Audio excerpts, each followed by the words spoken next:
My name is Charlie.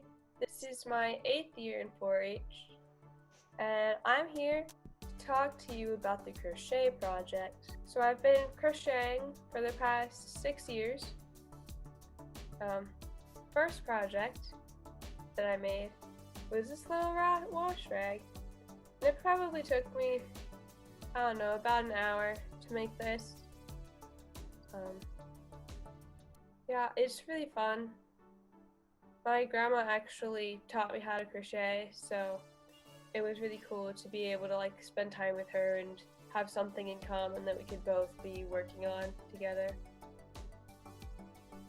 My favorite part of crochet is probably just how unique it is. I mean, it's kind of cool to be able to explain it to people.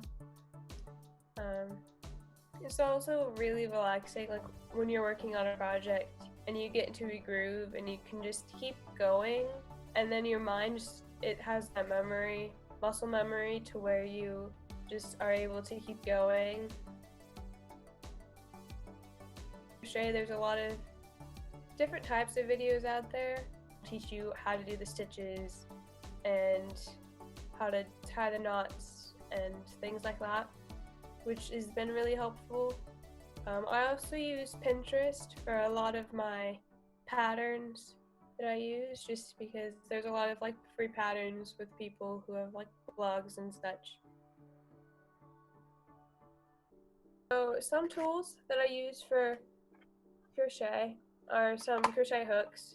Basically, all it is it's just a metal hook. I recommend the metal ones because the plastic ones will break and snap, and then you have to go buy a new one.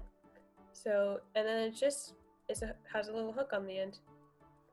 That's all it is. They make lots of different sizes, which, depending on your pattern and the type of yarn you're using, depends on which type of hook you need.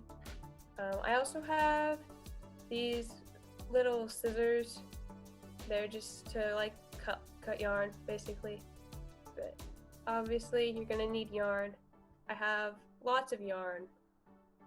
I also have yarn needles, which are just like regular needles, except here, I'll take one out to show you. They have a larger eye so that you're able to fit yarn through them. But you use yarn needles at the end of your project. There's ends if you're joining yarn from where you started. You weave those back through so that they don't show on your finished project. It's actually was kind of a different project because crocheting sweaters isn't a very common project. It was this sweater, the pattern that I chose, was crocheted from the top down. So you start with your neckline and it's crocheted around, and then you crochet the body, and I had to go back and add on the sleeves. So it was really cool. It was fun as I was making it to be able to try it on and see how far I was going. And then you really get to make a sweater that fits you and is true to your size. I would say that the most challenging part about crochet is probably getting your tension even. And the tension is how tight or loose your stitches are, because you don't always have the time to do them all at once. So when you wait a while and go back to a project, your tension is different. So it's hard to get back in the same groove, and your project will end up kind of like a fan, to where the top is tighter than the bottom, or the bottom is tighter than the top, and it isn't square.